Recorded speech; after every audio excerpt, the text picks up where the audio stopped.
Me gustaría compartir con ustedes esta tarde en el Evangelio de Juan, capítulo 5, y me gustaría que alguien lo leyese, porque es un texto grande, que alguien lo leyese despacito y que lo leyera del versículo 1 hasta el versículo 14. Es necesario que lo leamos completo para saber lo que el Señor quiere decirnos en esta tarde. Evangelio de Juan, capítulo 5, del 1 al 14.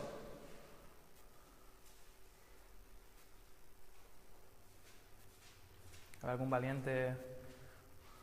Después de estas cosas había una fiesta de los judíos y subió Jesús a Jerusalén.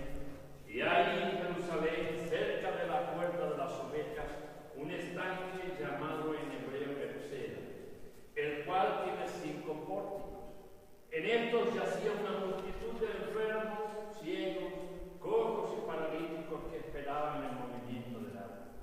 Porque un ángel descendía de tiempo en tiempo al estanque y agitaba el agua, y el que primero descendía al estanque después del movimiento de agua quedaba sano de cualquier enfermedad que tuviese. Y había allí un hombre que hacía 38 años que estaba enfermo.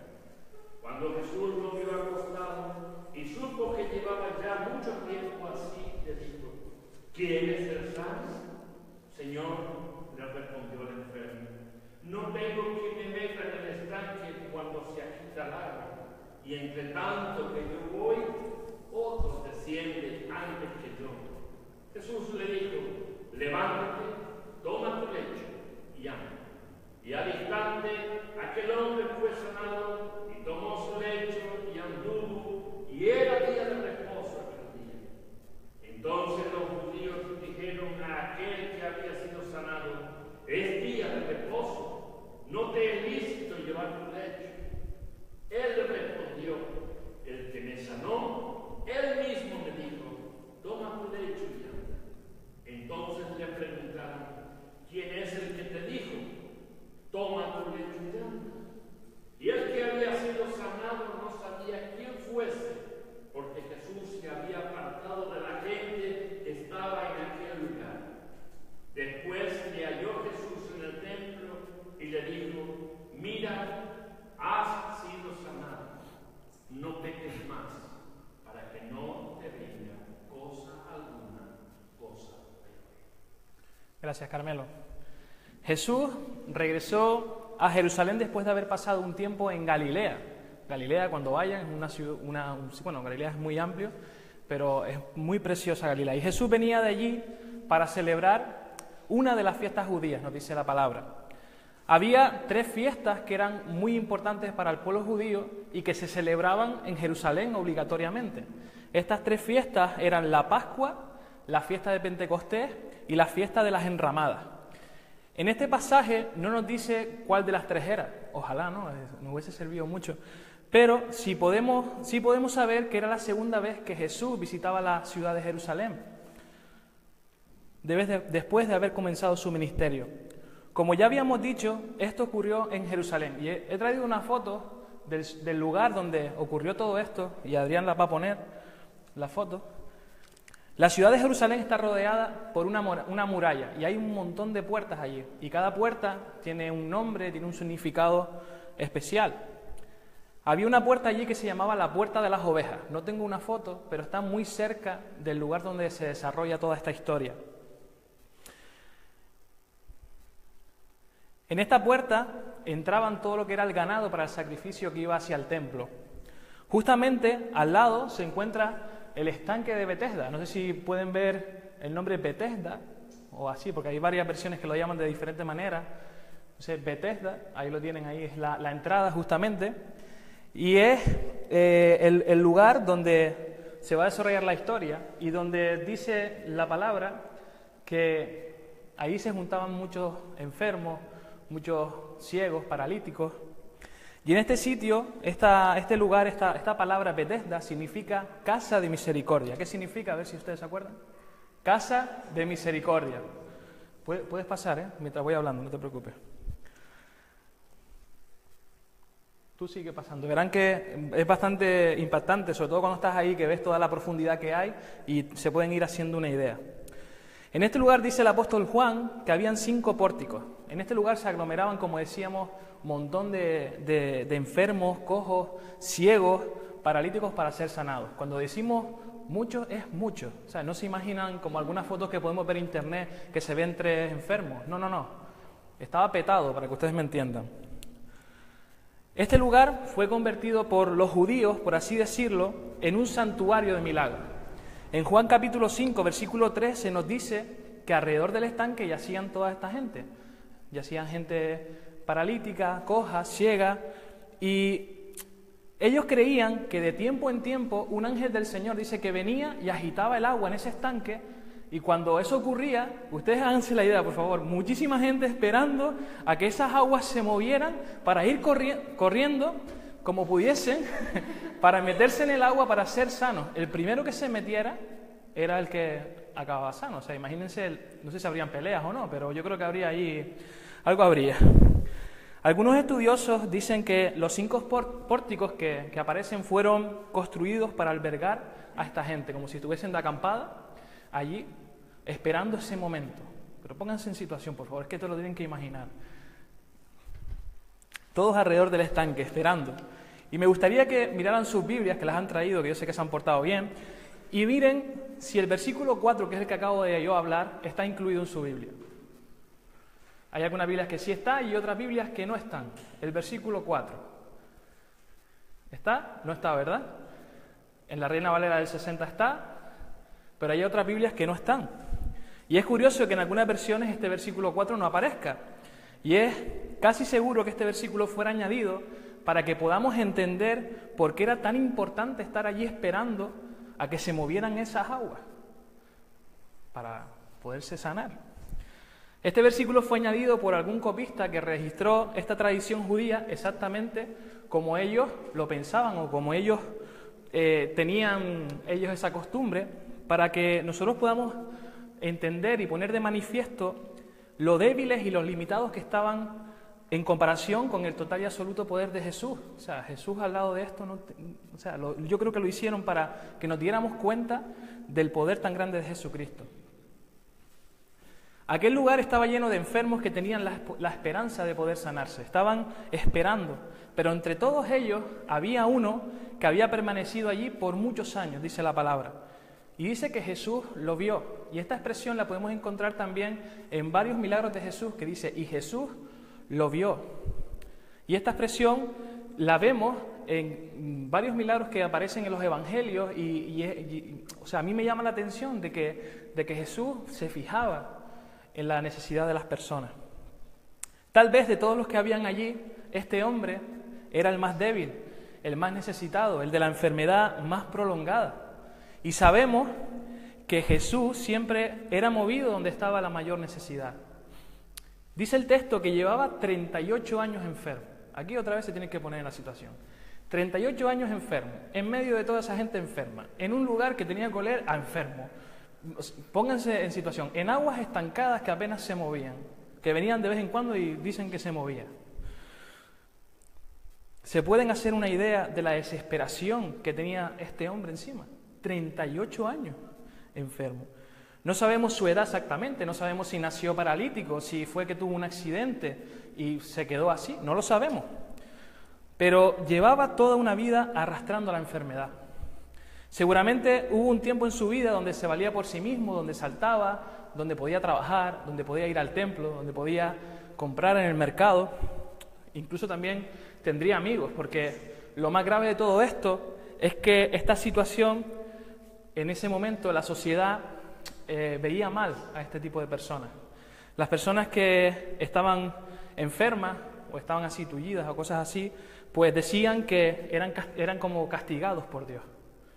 La gente los miraba y decía, si estás así será por algo, mi niño. No sé si hoy en día también se oye algo parecido. ¿Han escuchado eso alguna vez? Si estás enfermo porque estás haciendo algo raro. Hoy día dicen muchas cosas, ¿no? Se pensaba que las enfermedades crónicas y sobre todo las enfermedades, lo que son las deficiencias físicas, eran fruto de un castigo de Dios por el pecado, por pecar, o por los antepasados, por sus padres, porque como pecaron sus padres, pues a él, el pobre, le tocó llevar esa carga. Eran consideradas enfermedades impuras y a su vez una consecuencia de una maldición de Dios. Por esto el judío piadoso, ellos no podían ayudarlos así, o sea, dice que lo ayudaban, pero con desprecio. ¿Cómo se hace eso? Toma. No sé, no lo puedo entender, cómo el judío podía ayudar con desprecio. Y esto lo hacían porque ellos pensaban que al hacerlo de esta manera iban a tener la misma actitud de Dios, como ellos pensaban que Dios actuaba por medio de esas enfermedades. Había que maldecirlos, el que los tocaba quedaba impuro. Y si los tocabas quedabas automáticamente no apto para dirigirte a Dios en la oración. Así que pueden imaginarse, 38 años de esperanza frustrada, sufrimientos insoportables, 38 años de espera, esperando. Seguramente él no se movía de allí, el pobre, no podía como a lo mejor irse y volver, sino se quedaba ahí esperando su oportunidad. Tenía que soportar el ser mirado como un castigado por Dios, que todos los miraran y dicen, este hizo algo. 38 años sufriendo una enfermedad y una vida en soledad que deben hacerlo muchísimo más cuesta arriba, y eso es una carga que este hombre tenía que soportar. Jesús sabía lo que había en la mente de cada uno de estos pobres desamparados, conocía la necesidad y de qué pata cojeaban, aunque suene un poco, pero realmente es así. El paralítico, vemos que no llamó a Jesús, tampoco se encontraba orando por sanidad, ni siquiera sabía quién era Jesús cuando se acercó a hablar con él, no sabía quién era. A pesar de haber muchas personas allí, Jesús se fijó en el paralítico. Y eso podemos llamarlo gracia, porque de todas esas personas que hay allí, que te fijes en una de las personas que más problemas tenía, que más cosas estaba pasando, es motivo de gracia. Y algo tiene que ver con el nombre del lugar, que quería decir, Betesda, ¿qué quería decir? Casa de misericordia. Bien. Entonces, vamos a ver la conversación de Jesús con este hombre. Va Jesús, se acerca a este hombre y le pregunta, ¿quieres ser sano? Pónganse en el lugar. Estás ahí, ves a un hombre que te dice, ¿tú qué piensas, Señor? No estoy aquí por... El hombre enseguida le dice, no, mira, es que no tengo a nadie que me lleve, es que si lo intento yo, se me cuelan y se tiran antes que yo y yo me quedo, no puedo. Un poco raro, ¿no? Porque a lo mejor si nos preguntan a nosotros, ¿qué diríamos? Sí, ¿no? Chacho, venga, ¿qué hay que hacer? Tomarme algo, ¿qué hay que hacer? Pues él respondió de otra manera. Es como si ahora yo les pregunto, ¿quieres café, Aaron? Claro, él me dice sí o no. Pero lo normal es que me digas eso. Lo que no es normal es que me digas, es que no puedo porque es que nadie me lo trae.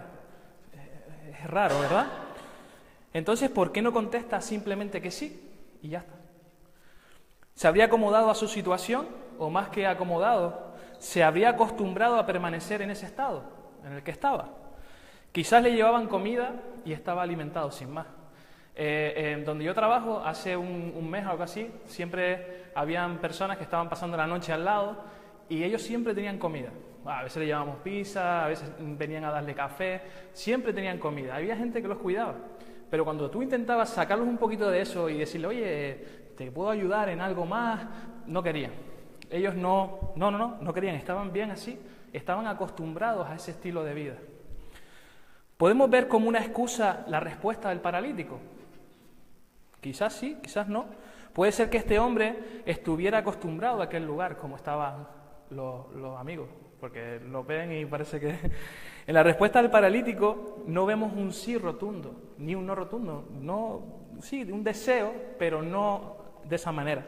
Él se queja porque no puede ser sano, porque para él la única solución es llegar el primero a las aguas, pero no tiene a nadie que lo ayude. Y todos llegan antes que él, porque son más rápidos o tienen amigos que lo ayudan.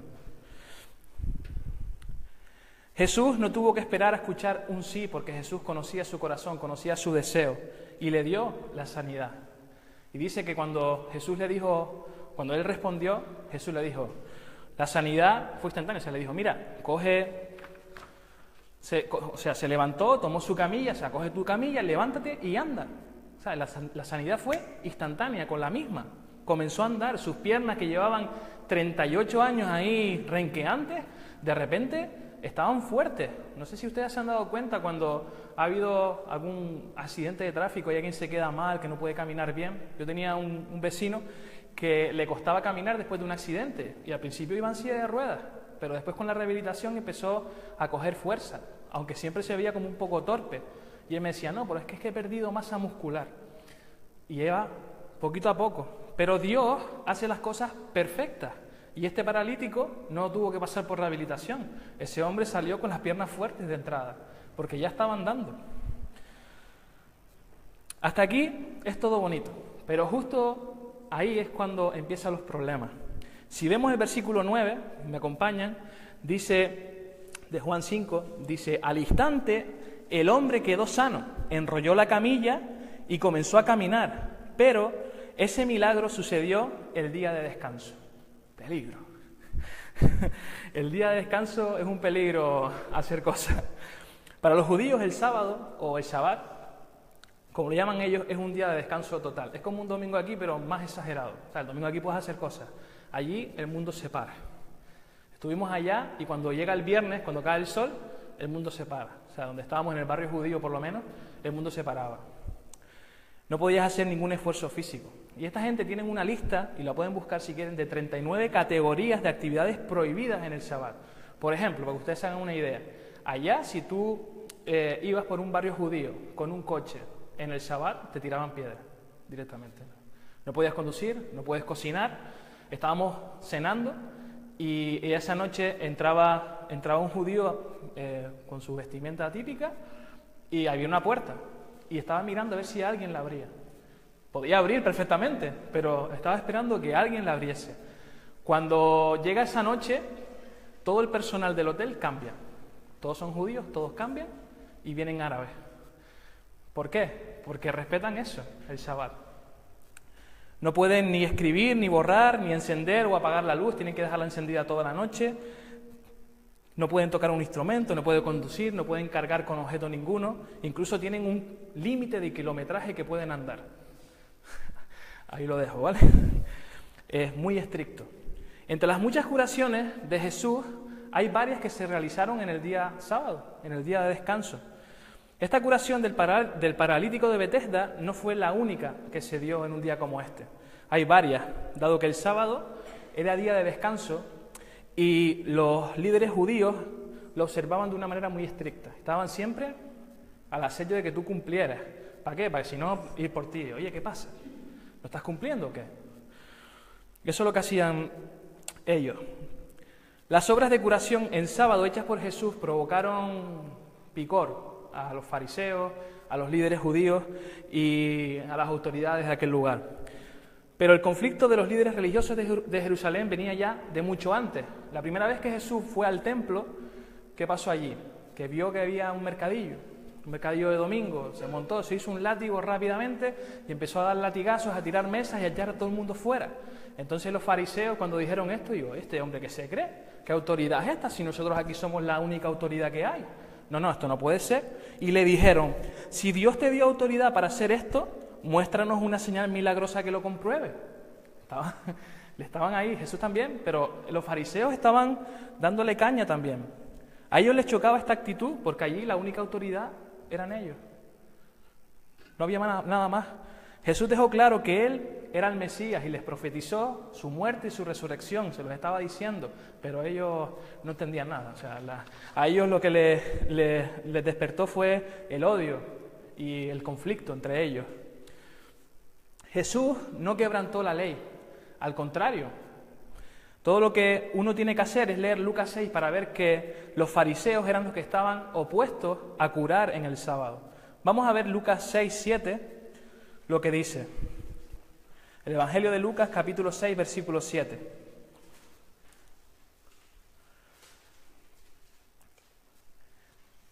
Dice, y los escribas y fariseos lo vigilaban a ver si curaría en el día sábado, para hallar una acusación contra él. Estaban fritos por acusarlo de algo, para quitárselo de en medio. Es que no querían ni verlo, es que les daba picor por todo el cuerpo. Los fariseos querían atraparlo curando en el sábado para decir, oye, este hombre está violando la ley. Y sabemos que Jesús no estuvo de acuerdo con los fariseos. Él no estaba de acuerdo en nada de eso. Y curó a gente, seguía curando a gente en el sábado. Hay otra también que era sábado, estaban en la sinagoga, estaba enseñando Jesús en la sinagoga y había allí también alguien que necesitaba sanidad. Dice que lo puso en el medio y adivina quién estaba enfrente. Los fariseos. Los fariseos. Y Jesús le hablaba a los fariseos y le decía cosas porque Jesús sabía lo que estaban pensando. Y les decía, tengo una pregunta para ustedes. ¿Permite la ley hacer buenas acciones en el día de descanso o es un día para hacer el mal? ¿Es un día para salvar la vida o para destruirla? Claro, los fariseos estaban tramando cosillas con Jesús, ya no sabían qué hacer con él, estaban rabiosos por lo que estaba haciendo, decían que estaba violando la ley y querían quitárselo de encima, estaban pensando a ver cómo lo podían hacer. Ellos tenían en mente que Jesús no quería cumplir la ley, esa era la mentalidad del fariseo. No era así, lo que Jesús quería enseñarles es que guardar toda la ley y hacer el bien a los demás no está reñido, o sea, son compatibles. Jesús dijo en Mateo 5, 17 y 18, no penséis que he venido para abrogar la ley o los profetas, no he venido para abrogar, sino para cumplir. Esto era lo que decía Jesús. Volvamos a la historia de Betesda después de haber ido un poquito por ese pique que había entre fariseos y Jesús. Jesús ya había sanado al paralítico. El paralítico había cogido sus cosas y estaba andando y dice que se encontró con los fariseos. Y si fuéramos personas normales, lo veríamos y diríamos, oh Manuel, chacho, 38 años, ya estás bien, ¿qué pasó? Qué bueno, oye, vamos a tomarnos un café y me cuentas, qué alegría. No, dice la Biblia que no se alegraron, sino que le dijeron, mira, ¿quién te ha dicho a ti que cojas tú la camilla hoy que es día de descanso? Eso fue lo que le dijeron. Claro, el hombre no supo qué decirles porque es que no sabía ni quién la había sanado. Porque Jesús dice que cogió y entre la multitud fue desapareciendo, ¿sabes? No, había muchísima gente. Y allí cuando se aglomera gente, se aglomera gente. Más tarde, ese mismo día, dice que Jesús se lo encontró en el templo y le dijo, ya estás sano. Aquel hombre estaba caminando hasta el templo, no era muy lejos, pero estaba allí. Y le dijo, ya estás sano, así que deja de pecar o podría sucederte algo peor. Jesús había restaurado su cuerpo. Le había devuelto la libertad y la vida que había perdido durante años. Imagínense, recuerden. Pero aún quedaba algo por hacer con él. Este hombre no conocía a Jesús y sin conocerle a él, la salvación de su alma no era posible. Había restaurado su cuerpo, pero aún faltaba por restaurar su interior. Algunos interpretan estas palabras de Jesús de una manera diferente. Dice el versículo 14, mira, has sido sanado, no peques más para que no te venga alguna cosa peor. Como si Jesús estuviera diciendo que por causa de su pecado de sus padres, hubiese tenido esa enfermedad y que si no dejaba de pecar le iba a venir una enfermedad aún más grande a él, a toda su descendencia y toda esta historia. Eso es lo que dicen muchas interpretaciones de este versículo. Pero en realidad Jesús le estaba hablando de su vida espiritual. No le está hablando de que si peca otra vez le va a mandar a otra enfermedad. Le dice, vete y no peques más. Porque aún hay algo peor que 38 años como paralítico. Hay algo peor. Pasar a una eternidad sin Dios. Eso era aún peor que esa enfermedad física. Al igual que este paralítico, la impotencia puede venirnos a nosotros también de varias formas. Puede ser física, puede ser espiritual o mental. También todas al mismo tiempo y vamos, ya depresivo total. Tú puedes ser mental o espiritualmente este hombre del estanque. Puedes estar en una situación que parezca sin esperanza, en la que tengas que estar esperando y sin salida. Nadie entiende la profundidad de tu sufrimiento, a nadie le importas lo suficiente, no tienes a nadie que tenga un poquito de tiempo, amor o energía para curar tu herida. Jesús lo vio a él, dice que lo encontró, fue a su encuentro. Jesús lo vio a él en ese entonces y también nos ve a cada uno de nosotros hoy. Ve nuestra necesidad y donde está la necesidad, ahí está Él. Sin Jesús en nuestra vida, todos somos paralíticos espirituales, piénsalo. Si no estuviésemos con Jesús, estaríamos paralíticos. Un querer y no poder, sin esperanza. Ahí que no sabes qué va a hacer contigo, qué va a pasar contigo. El paralítico tenía su corazón, su pasión, su fuerza, sus ganas, toda su esperanza en aquellas aguas estancadas que se movían, de higos a brevas, como dicen, y no sabía ni cuándo iba a poder. Llevaba ya 38 años ya enfermo y todavía no había podido estar. Es como tener toda la esperanza en la Virgen de Lourdes, que dicen que van para ser sanados y todo este rollo. Pues estaba en esa situación. Y sabemos que donde está nuestro tesoro, allí está nuestro corazón también. A pesar de que hay solución, hay personas que no quieren recibir ayuda y prefieren quedarse en esa situación. Prefieren estar así y vivir en la vida con situaciones que nos atrapan y acabamos autoacostumbrándonos. Acabamos acostumbrados porque decimos siempre que somos así, que bueno, que nos acostumbramos. Somos personas de costumbre, oye, hago esto y lo hago siempre. El que trabaja en una tienda sabe lo que tiene que hacer cada vez que entra, quita la alarma y cuando sale la vuelve a poner. Y eso es así todos los santos días.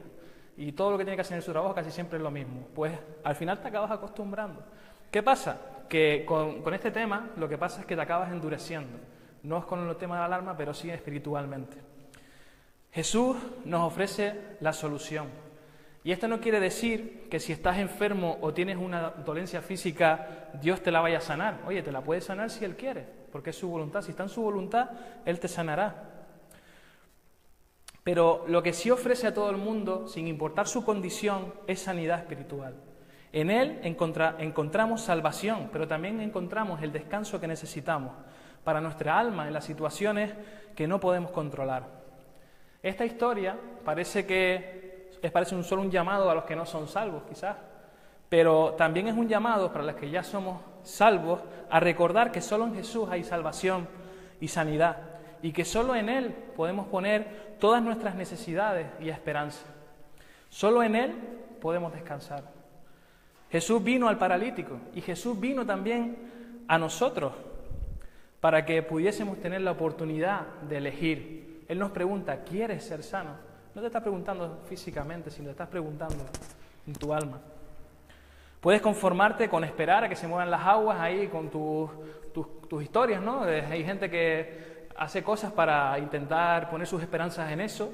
Puedes a lo mejor hacer eso, pero puedes también decidirte por el agua viva, esa agua que siempre está en movimiento. Si bebes de su agua, nunca más tendrás sed. Te animo a que puedas tomar la mejor decisión. Yo sé que muchos aquí son creyentes, yo no sé en el Facebook los que nos están viendo, pero si no le has conocido todavía, conócele. Y si ya le conoces, recuerda, Él es tu esperanza en cada situación. Nunca lo olvides, por lo que estés pasando, Él siempre va a estar ahí. Va a ser tu esperanza que va a estar tendiéndote una mano y va a estar viéndote en tu necesidad. No busques fuera lo que Él te da de gracia. No busques fuera lo que Él te da gratuitamente. Me gustaría tener una oración para terminar este tiempo y pedirle al Señor que nos ayude a confiar en Él, a seguir sus pasos y también a poder llevar el Evangelio también a los demás. Señor y Padre, gracias. Gracias porque eres un Dios bueno, un Dios lleno de misericordia, Señor, porque sabemos que viniste tú a buscarnos. Nosotros no nos fuimos a buscarte, viniste tú a por nosotros, nos miraste, Señor, y nos rescataste.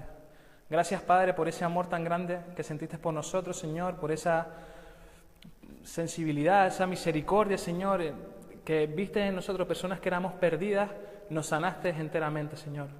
Gracias porque podemos ver estos ejemplos y vemos, Señor, como a ti no te importó ningún tipo de obstáculo para llevar a cabo tu ministerio. Señor, ayúdanos a nosotros a poder ser hijos, Señor, obedientes a ti, y poder también llevar tu palabra, Señor, y llevar esta sanación a las personas, que tengamos también tiempo de poder compartir con otros y de poder también ayudarlos, Señor, en las cosas que necesiten. Señor, somos personas que fallamos muchísimo y somos personas muchas veces que no somos capaces de darte las gracias por lo que has hecho por nosotros. Hoy te hemos recordado, Señor, y hemos recordado lo que has hecho por nosotros, y sigue, Señor, dejándolo en nuestra mente todas estas cosas. Ayúdanos en todas las situaciones que podamos estar pasando y que esto, Señor, nos ayude, Señor, a crecer como iglesia, también espiritualmente, y que si tenemos algún tipo de problema, Señor, espiritual, que tú también sepas tratarlo con nosotros, Señor, y que tú nos guíes, Señor, hacia ti. Señor, gracias por todo, en nombre de Jesús. Amén.